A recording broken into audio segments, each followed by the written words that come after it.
I'm a game design researcher and I have a humanities background, and I research how we can create games that evoke thoughtful, thought-provoking, deep, meaningful experiences for players. And specifically right now, I'm researching how we can create games that contribute to a meaningful life.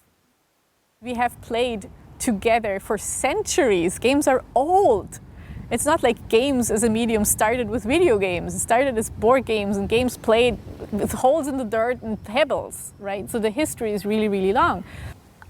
So my work is always distinguished between theoretical frameworks, and then I apply theory to practice to see whether my theory holds water in any way and is actually useful for designers to create games.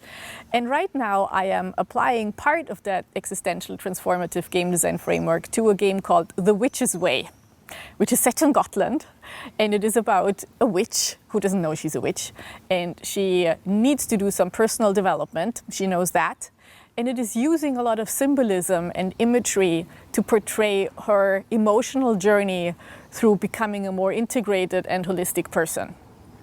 So the thinking behind how the kinds of games that I like to create can impact players is more about how the right game meets the right person at the right time. I believe that if we have the factors in place that make something resonate, where we come across a story or a theme that really speaks to us, because that's the point in life where we are at, changes are set in motion somehow. But it's the person who does the work, the work of change after playing the game, that's the real hero. It's not the game itself.